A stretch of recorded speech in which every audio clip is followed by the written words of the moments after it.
Welcome back to the Wrong Advice Podcast. I'm your host, John Pachuto, and I'm very excited to have my new and dear friend, Ciara Gaglio, aka Moonlight Media, on the podcast with us today. How you doing, Ciara? I'm doing well. I'm so excited to be here. Thanks again for having me on. The pleasure is all mine. I'm very excited.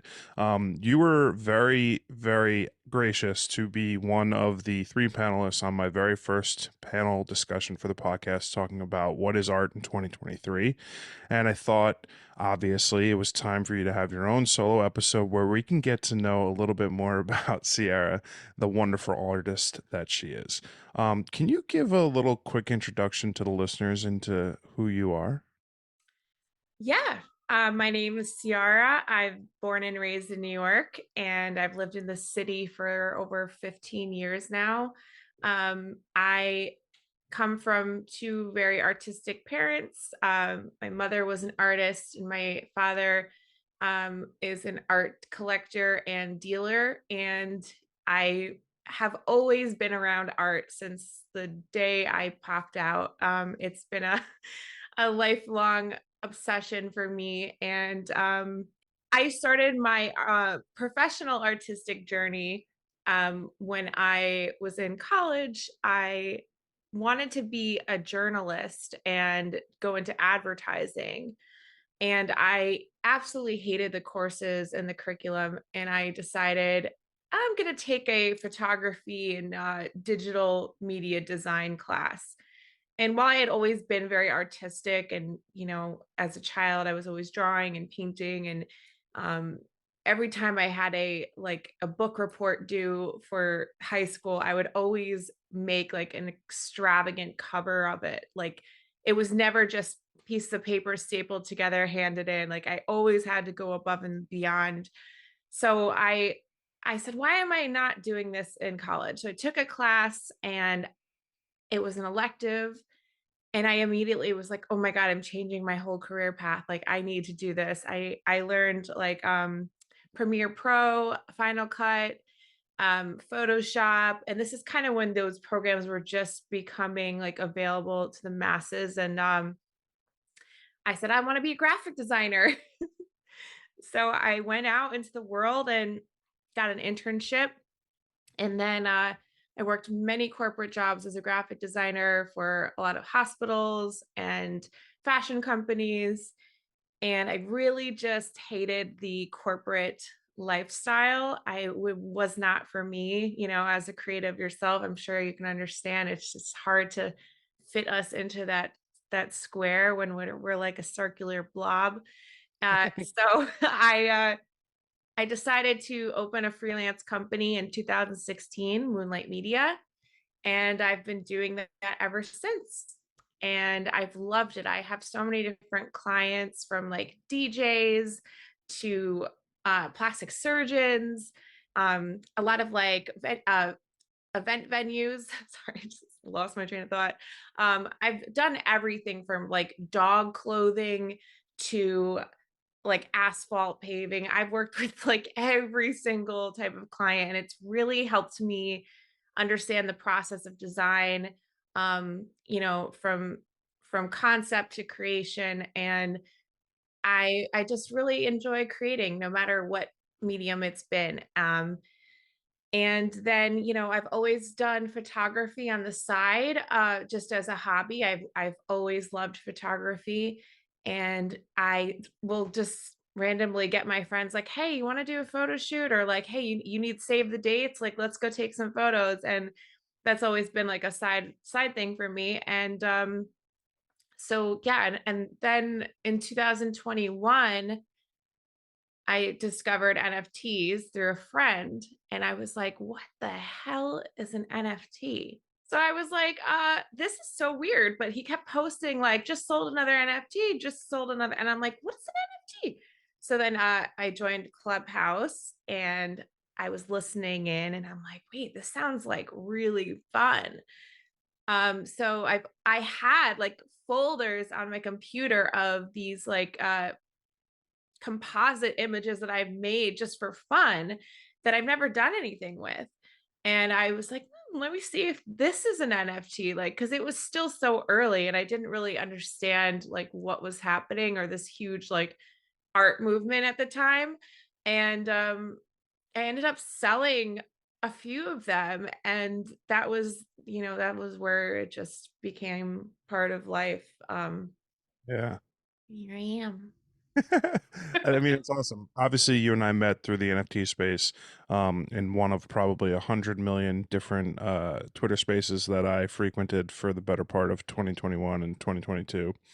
My journey with NFTs has come to sort of an end. I mean, I'm all about supporting artists and photographers in the space. I think if you're able to earn a living there, it's fucking awesome. Like you're living every other artist's dream for sure.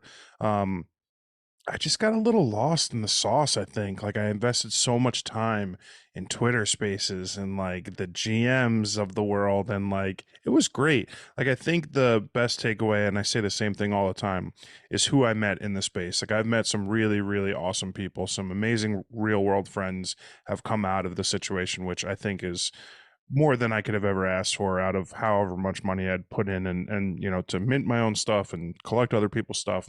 So for me it's like a net positive benefit throughout the course of the experience that I had, and I get to have these amazing conversations with people like you, who've had a wildly successful journey in the space. As a person who had been like on their own entrepreneurial, started their own company 7 something years ago, where did the success and or failures in the NFT space lead you personally over like the last year or two? Like from just like a mental perspective, from like an emotional perspective, because I know personally it's been a fucking rodeo in the space for sure. Yeah. I guess, when I first started in 2021, it kind of felt like everybody was just like, it was all wag me like to the Mhm. moon, and there was this overall feeling that we were all going to make it. And as time went on, more people joined the movement, the space, and the market did get saturated, and obviously like how things work is like when that happens, like you don't sell as much, and the momentum definitely took a shift. I actually stepped away from the space for like 6 or 7 months because I had totally like I didn't know what I wanted to do, because when I first joined, I was just putting art out there that I had already made, but I really loved, and I would just look at on my own time. But I wanted to really think about like what I wanted to contribute to the space. So taking that break was really important for me. And I also feel like I kind of like reset because in this space, it's like you're just flooded with people selling or people not selling, and then just images and feelings and emotions. Like some people are very vocal in this space about how it's impacting them mentally, and that can take a toll on you in itself, of like seeing somebody that's really trying and they're just like not making sales. So I say like taking a break was the best thing I ever did. um I came back. I had lost a lot of the connections I had made in the beginning. It's just because it moves so fast and people move on, and that's fine. But I actually ended up finding a community of photographers that now I literally talk to like through text message every single day, more than I do my friends that I've had like my entire life.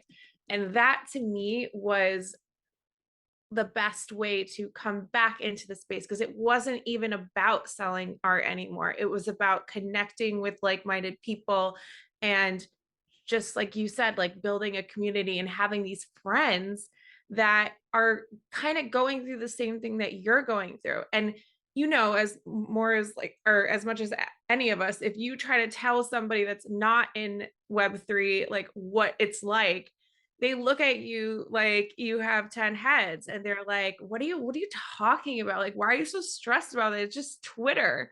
Yeah. They don't understand what it's like to be in it. So um I feel like, you know taking breaks is so important. And also just like not feeling like there's a competition or there's a race. Like it feels like that when you're in it. It really does. But you have to remind yourself that, like, at the end of the day, we're all just creatives and everybody is going to go at their own pace. Everybody is going to have moments where they're selling a ton of work and then they don't sell anything for months. And that's normal. That's like what this is. And you cannot let it get to you emotionally or mentally. And I'm not saying it doesn't for me. I have days where I'm just like, fuck this shit, and I just want to like throw everything in the air and be done with it. And then I realized that, like, okay, just you're having a moment. Take a breather and let's come back to this in a few days. So Yeah. that's how I deal with it personally. Is just like not trying to not let it consume me. When there's good times, celebrate the good times. And when there's bad times or slow times, use those moments to build yourself. You don't have to even be creating, just like do things that make you happy. And then you come back and you're like, oh, like I'm glad I'm back. Yeah, I think the you touched upon some really important aspects. There is like a big issue with mental health in the space. I think people really invest a lot of time, effort, and energy into it, and it could be a detriment if you're not succeeding in spending a lot of time, effort, and energy into something. And I that's with anything in life. But the camaraderie that I found in the space, whether it's with other photographers, whether it's digital artists, AI artists, whatever it might be, like everyone genuinely, I think most people want to see everyone be successful because that wag me mentality of we're all going to make it is like not common outside of like the web3 space or really the art space at all, because like I genuinely believe if another photographer is being successful in the space, that's going to inevitably lead to successes for me and other photographers as well.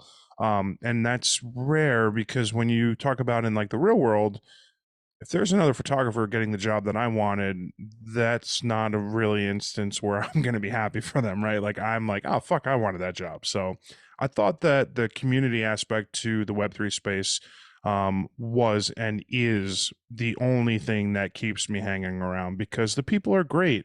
And like as you get older in life, I'm old as fuck.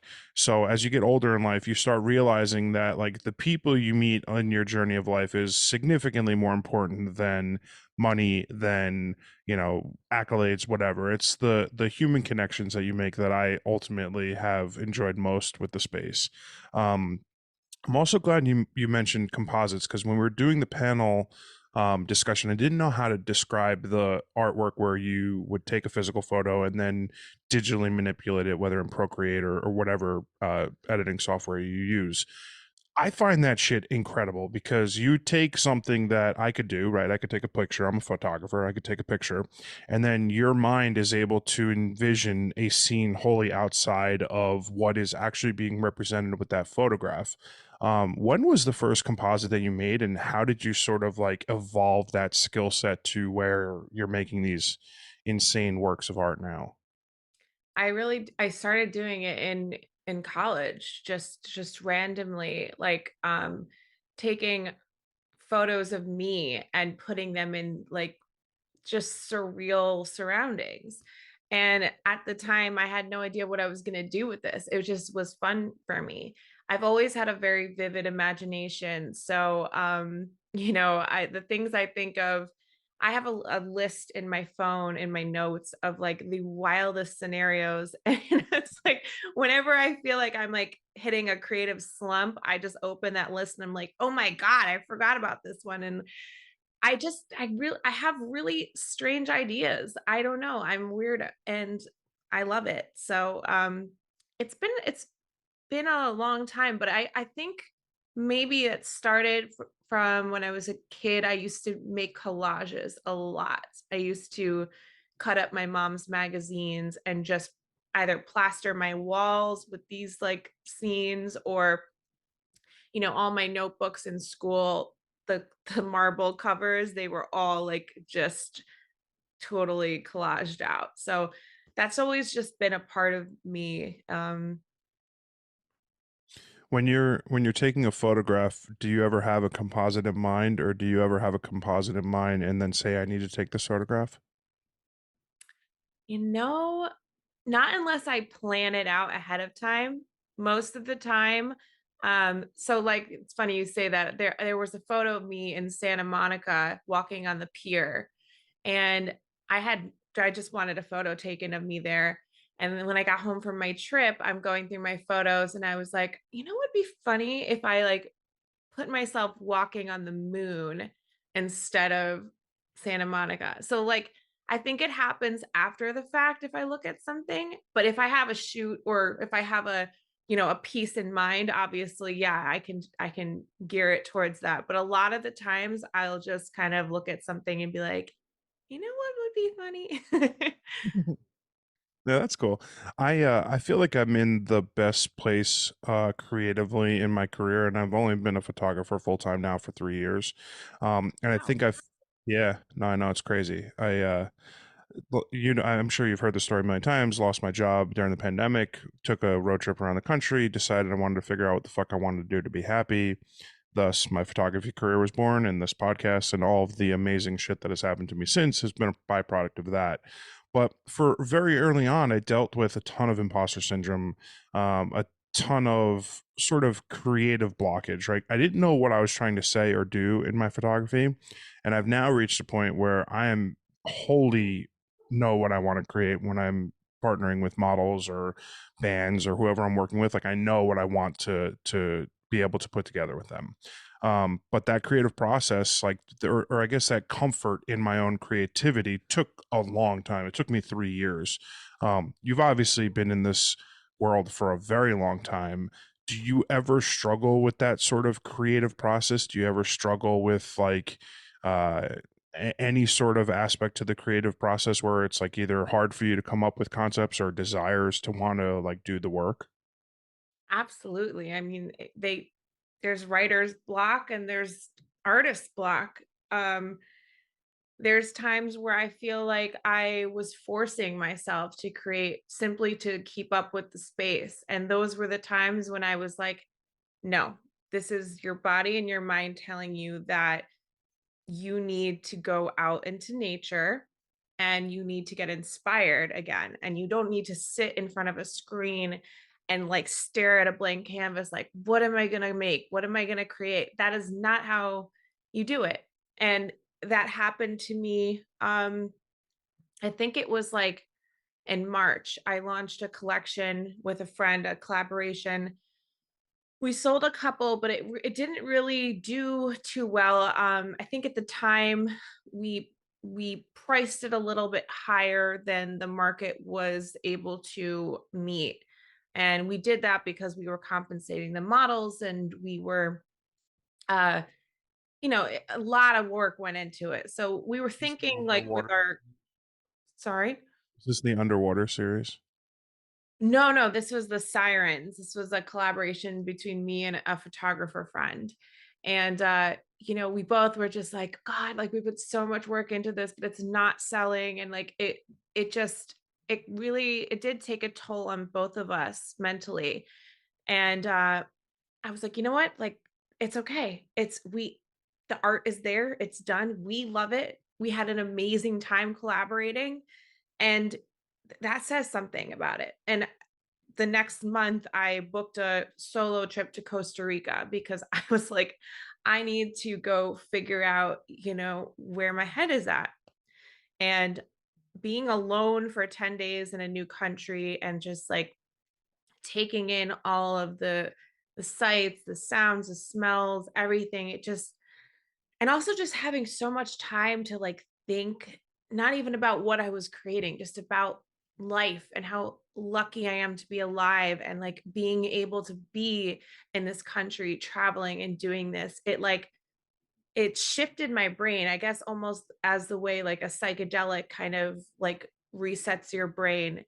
And for me, like I traveling and change of scenery and surroundings, that always does that for me. So I came back from that trip and I was like, I had so many ideas and I was just like so ready to create again. But it was it took that leaving everything behind and just going off to kind of build that momentum back up in my soul to create. And Yeah. I think every artist should take time off and take time away, you know. Yeah. I It's love that. easy I, to you know, it's funny. I've realized as I've gotten older, and like I said, I'm so old now that when you get to this age, that two things start happening. You get immense appreciation for the stuff that you have in life, and I don't mean stuff. I mean like people, experiences, life, right? Like real life, not like what kind of phone I have or car I drive, etc. I mean like actual life. And then that ability to be conscious of that appreciation usually comes through those soft quiet moments with yourself or through tragedy, right? Like whether a loved one dies, a friend, something that impacts you to realize just the fragility and shortness of life, that I think only happens in those really shitty circumstances, but they're able to, at least for me as a creative, make me be so appreciative that I have this opportunity to be here to do something that I love, and that's absolutely never lost on me.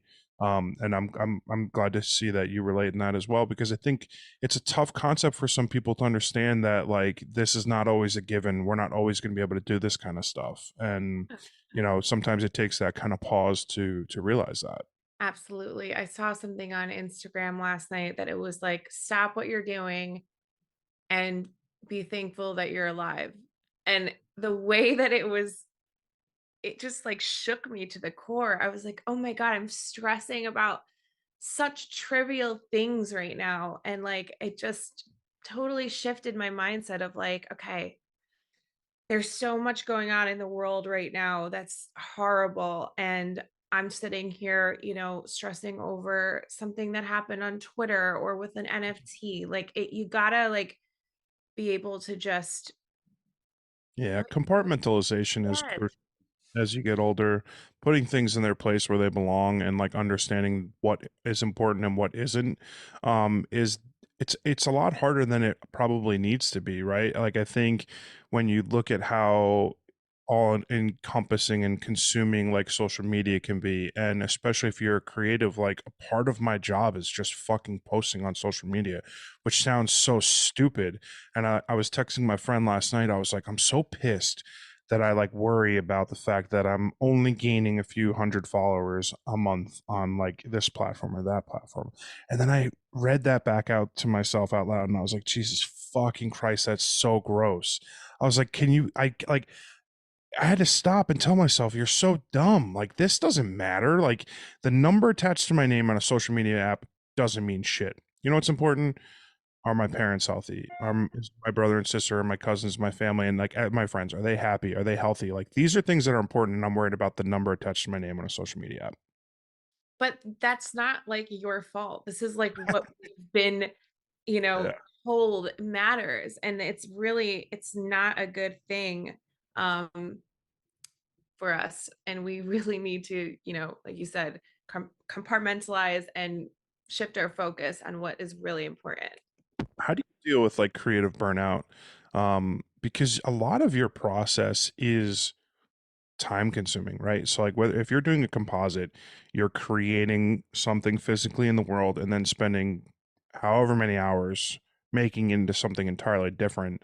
How do you deal with like I'm 10 hours into this project and it's not where I want it? Like how do you deal with that sort of like creative crush on your soul when you're like not getting what you want out of something? I leave it. I leave it alone. I save it, I put it on my hard drive and I walk away.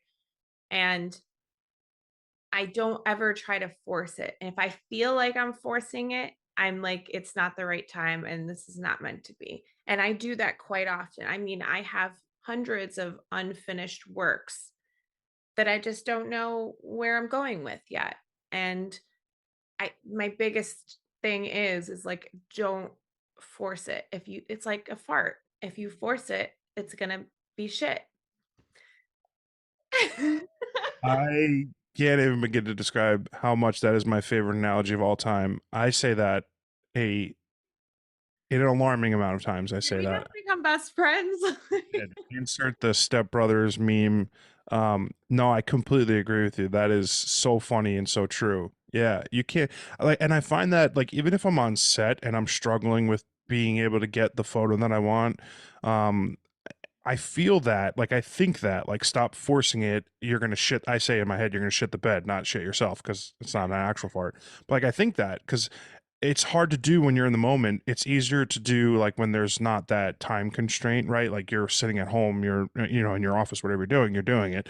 But like when I'm on set, like I was on it yesterday, I was like, I got 3 hours in the studio and I was about an hour in. I was like, I'm not getting stuff that I know is going to lead to a happy client. And then, the right song comes on the fucking speaker, and then all of a sudden you take one good one, and then I start feeling it. Then I start realizing that there's no reason to press. I got plenty of time. There's a million different things that we could do to change where my head is at in this shoot, and it changed quickly. But like a fart, you can't force that sort of process. And yeah, it is different. Like if you're on an actual shoot that's happening live, you can't just walk away and be like, I'm done. Um, but what you can do is like say, hey, I'm taking 5, go outside, look at the sky. They literally have scientific data that says if the first thing you do in the morning is go outside and just stare at the blue part of the sky for like 5 minutes, it resets something in your brain. I have to find the actual article, but I've been doing that every single day. Like when I walk my dogs in the morning, I just stand there and I stare at the blue. And since I've started doing this, it's almost like a form of meditation for me. So if you are in a shoot and you're just like, oh, I feel stuck, like just doing silly things like that, like getting some Yeah. fresh air. Like it's like I I gotta try that. I have a bad yes, habit of my mornings like slowly rolling into like the day. Like I've read a million times how first thing you do, don't get on your phone when you're laying in bed. And what do I do every morning? I fucking grab my phone and I look at what I missed and blah blah. Like it's the worst. And I do like this year I really started to be conscious of like I'll leave dishes in the sink for overnight till tomorrow morning and not put them in the dishwasher. And I'm like, why do I do that? And then you like think about how habits get formed, and it doesn't take too long to create both a negative and a positive habit. But I'm gonna definitely try that sunlight thing. I do. You'll notice I did the breathing thing before we started the podcast. I do believe in breath work. I'm a big proponent of it. I think it's made a marked improvement on my mental health in the last couple of years. And it's one of those things where like those small moments of just being centered into believing what your breath is doing and capable of doing to yourself is so fucking relaxing. It's great. you realize how many times you don't breathe and you're not even realizing it. Like I just had to remind myself just now that I wasn't taking like natural breaths. And I'm it's just because we're so used to like I don't know, like we're so consumed with everything that's going on. Maybe we forget to breathe. And that's like what keeps our brain oxygenized and like keeps our creativity flowing. So breathe, people. Mm, Don't forget to yeah. Don't sweat the small stuff is a great life lesson. yeah. I've over my journey over the last 3 years of like discovering who I am, I think one of the most important lessons that I learned is that other people's opinions of me, besides my family, don't matter. I don't stress about what the people on Twitter think of my work or Instagram or how many likes and stuff. And I catch myself at times realizing that I am thinking about it, and I have to break that cycle. But I think one of the great things that I've sort of uncovered over the last couple of years is that my successes are going to be predetermined by how hard I work and not by anything else. Like no one else is going to tell me whether I'm going to be successful or not. When you look at your own sort of journey as an artist, do you have trouble understanding or developing a metric for what you consider successful? Because to me, you have your own company, you've got a million clients, you're doing like the work, right? Versus the artist side of you that is selling artwork as NFTs, digital creations, etc. Do you ever struggle with being able to sort of like put a metric on how you're doing? All the time. Um, and, it doesn't help that after the pandemic, a lot of my clients decided to, seek cheaper alternatives to design, whether it's doing it themselves using like Canva or using Yeah. sites like Fiverr. Um, you know, it's it's been it was a tough time. I was on unemployment for the first time in my life. And I was like, what am I gonna do? So as of late, I think just getting feedback from other artists in the web3 space has really helped boost my confidence as an artist. And I'm not talking likes or retweets or share like anything like that. I'm talking about like genuine conversations that people are like, well, this really resonated me with me in this way, and like I felt this when I looked at your photo. Or even just meeting you and talking to you and you saying how you appreciate my art, but you're not a digital artist, you're a photographer. And I think, to me, like that has been like so helpful to my confidence and how I view myself, and how I view like how I gauge that I'm doing like success wise. And that's been like the biggest thing for me, is just having creative friends that I can talk to and bounce ideas off and be like, what do you think of this? Like, what is your honest opinion? And not that, like, everybody, art is so subjective. Like everybody sees art in different ways. And I'm not going to use other people's opinions like to deem my own self-worth. But it is nice to like be a part of a community that like they have a general understanding of art. And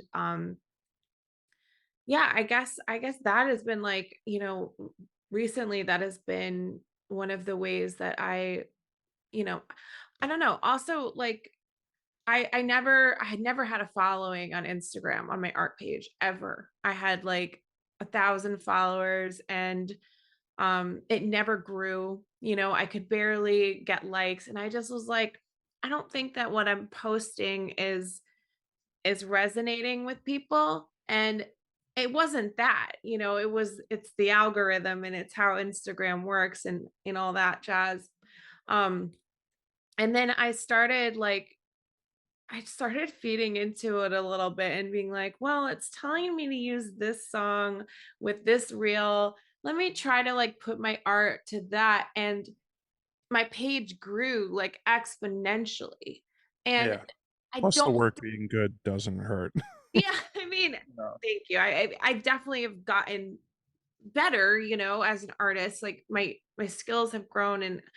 But that is also like, I know it's like stupid to say, because we were talking about how social media should not um it should not like The duality of it, though, right? It shouldn't matter, but at the end of the day, in order to get more clients, more eyeballs, and more people buying your work, you need to fucking, stroke the ego of that algorithm so that they deem your content worthy enough to push it out to people beyond whoever's following you. It sucks. yeah. Well, the point of this was that, like, being that my page has grown, I've been getting more work. Like, that's paying jobs. Like, people are asking me to do portraits of them in the city.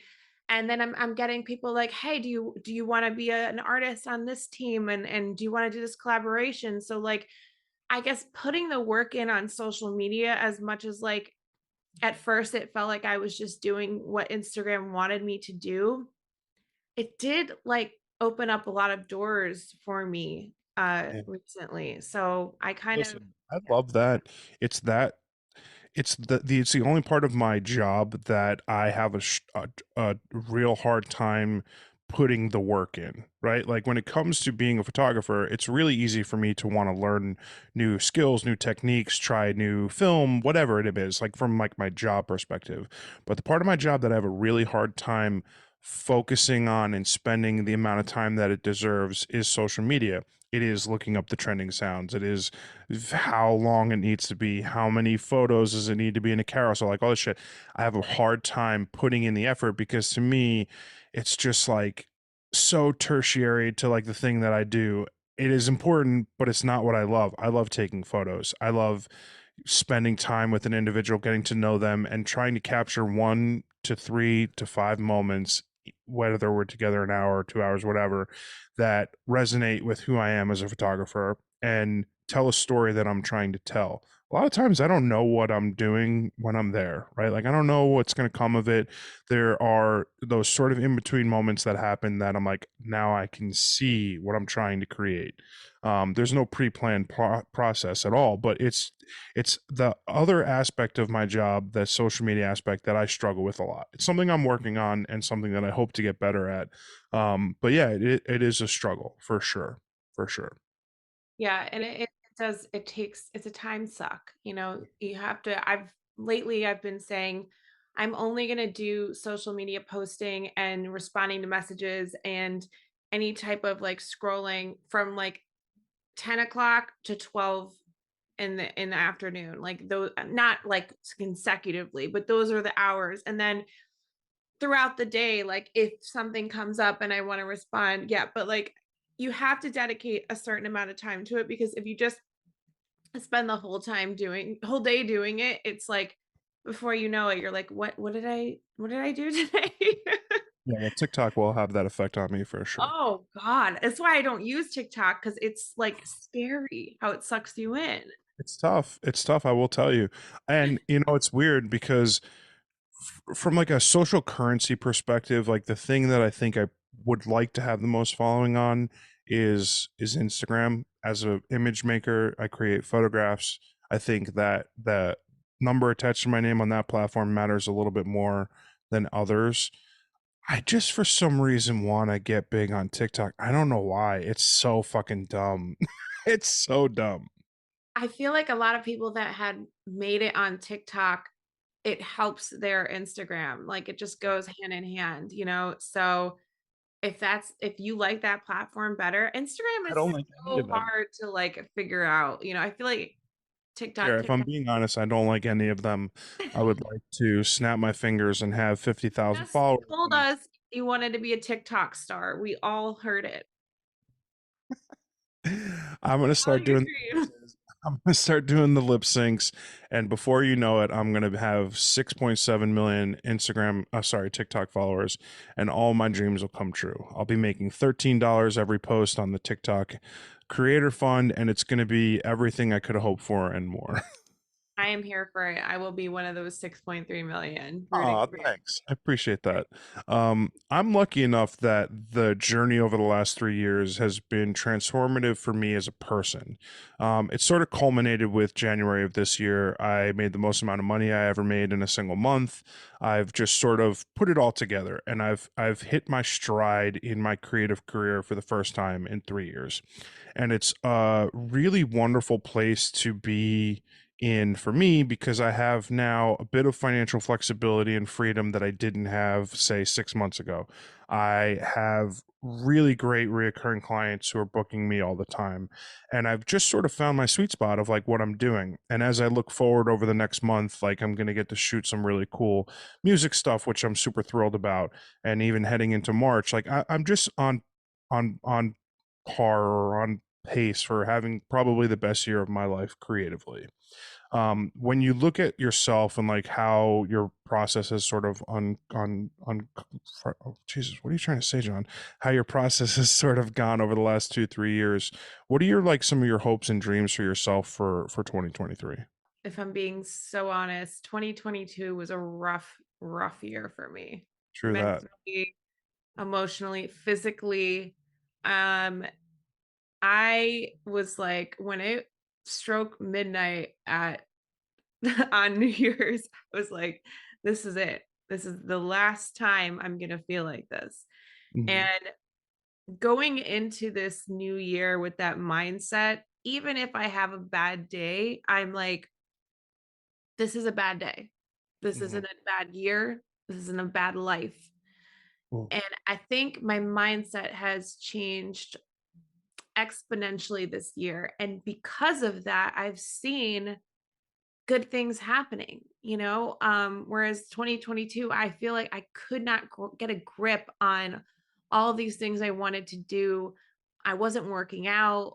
I was eating like shit. I was drinking too much, going out and just like Numbing. wasting time.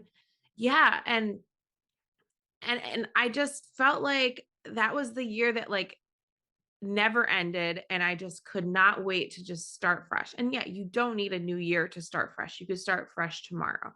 But for me, I was like, I'm leaving this in the past, just everything from relationships and everything. I was like, we're starting over. And because I've had such a good feeling about this year, good things are starting to happen to me.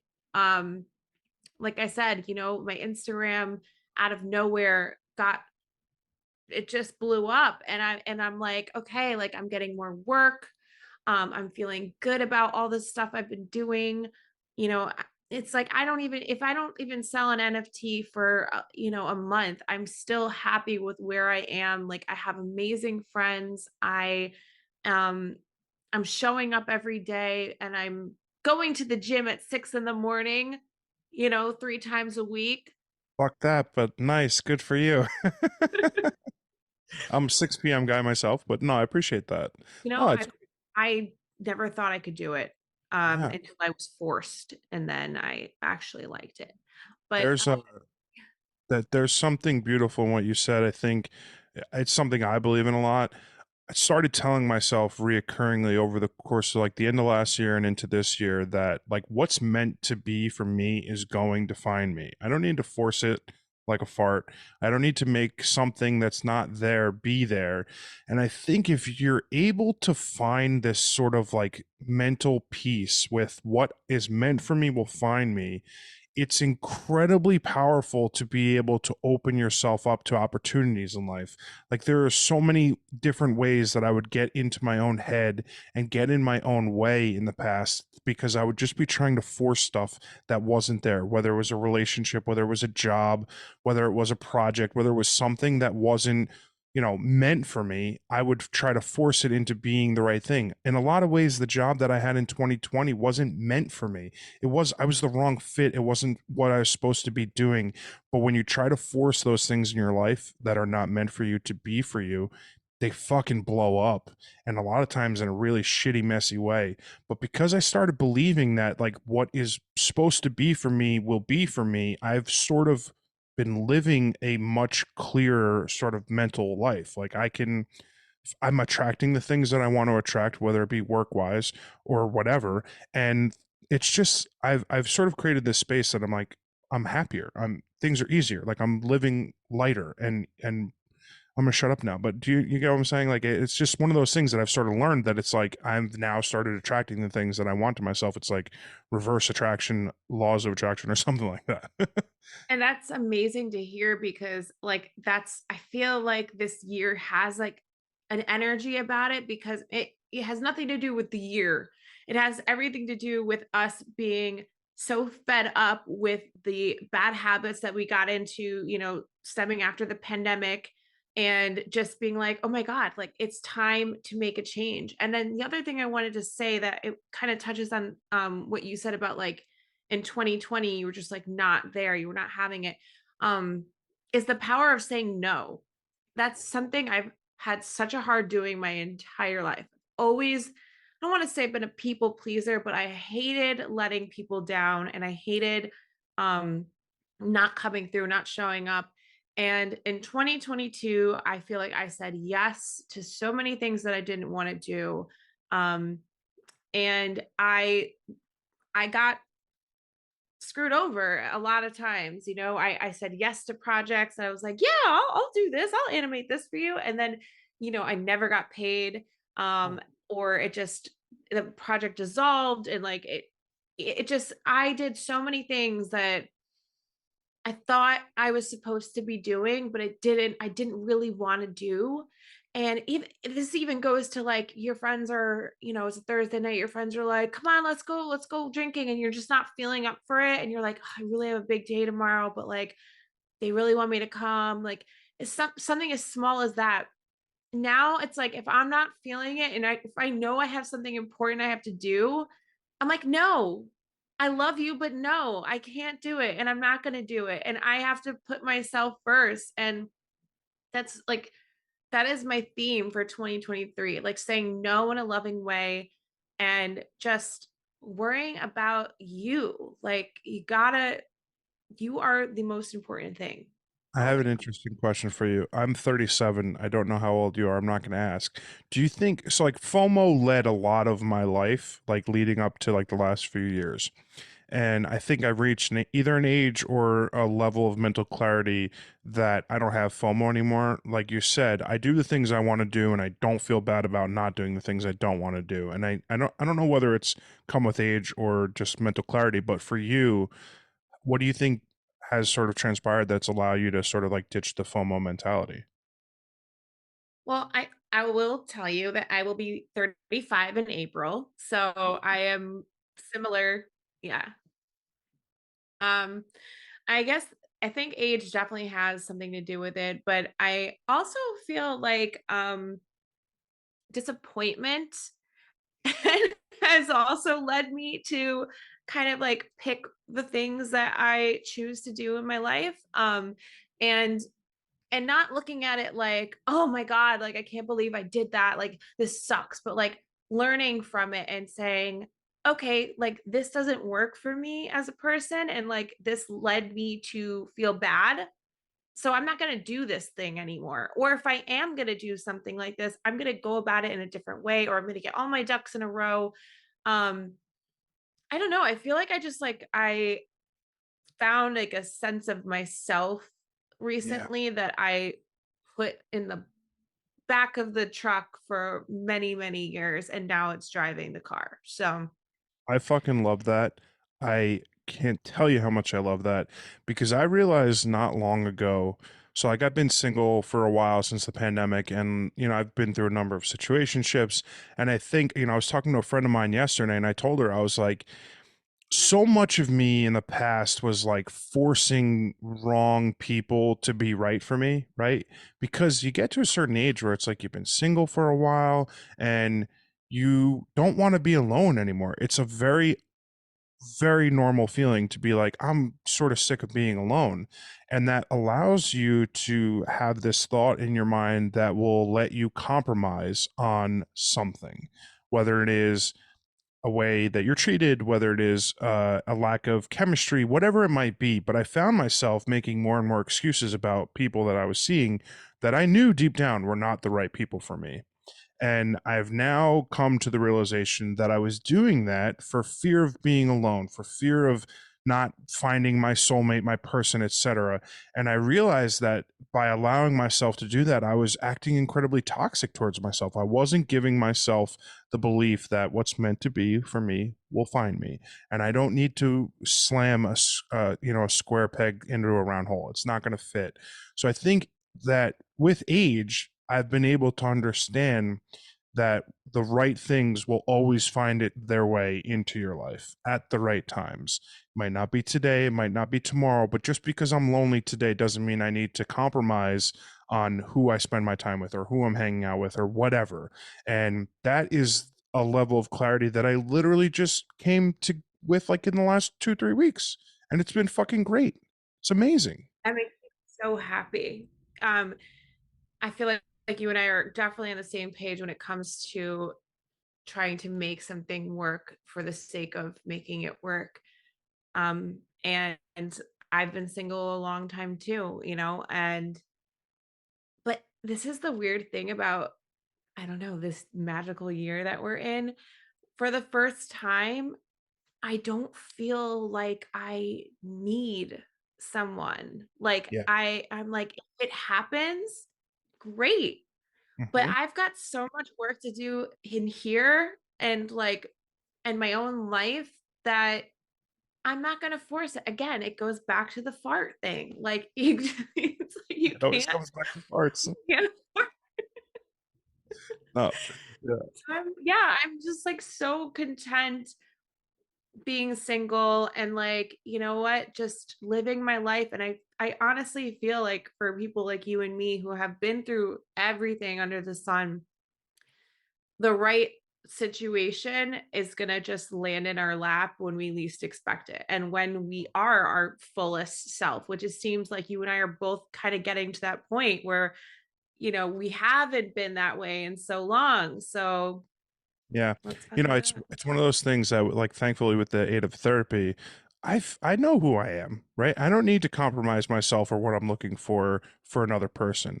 I need the person that's going to make my life better. I don't need a person that's going to come in here and change things and like alternate like or change what I want, right? Like I think for a lot of times, like you look at like the divorce rates like close to 60% now. That's fucking crazy.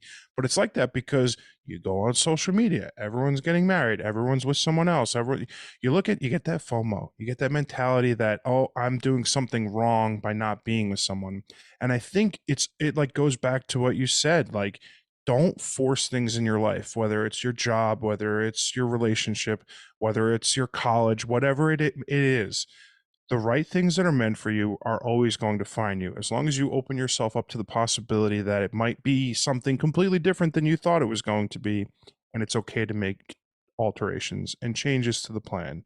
It's okay to go your entire life working in corporate America and say, hey, I'm going to take fucking pictures for a living and I'm going to start a podcast and I'm going to live my best life because that's what's meant for me.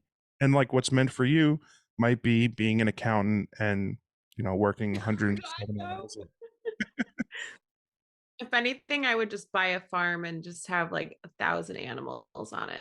That would be the So only other my only career goal in idea. life is to win the Mega Millions so that I can open up a dog rescue farm. Like literally, you send your dog to me. I just want to have like 50 not volunteers, 50 paid hands, just taking care of like every rescue dog on planet Earth. If there's a dog in America, Literally the dream. yeah, that's all I want. So I need like a couple 100 million, but I'm close. I'm only like 299.999 million away. So I'm close. Listen, what you've been doing lately, with this podcast, I feel like this is like just the beginning for you. You're such a great, host and presence, and you speak so clearly and intuitively. And I think that you have a really good thing going here. So Thank when you. you do open the farm, I would like to be one of the like volunteers slash workers. So Deal. You're locked in. Sarah, I'm incredibly appreciative that you spent your time with me for the second time in 1 week and came on my podcast. I have a very cheesy line. If you've been on my podcast, you're part of my family. Welcome. And thank you again. I just am immensely appreciative of your friendship and all that you do, and you're awesome. And thank you. thanks for having me. I like my mood has lifted so much just from this conversation, and like it doesn't even feel like it's been recorded. It kind of just feels like we've been, having a beer or a coffee. And it's been so great to get to know you better, and also like to let me share my story. Like I'm so appreciative of that. And good things for 2023. That's it. That is the motto. Fuck yeah. Let's get it.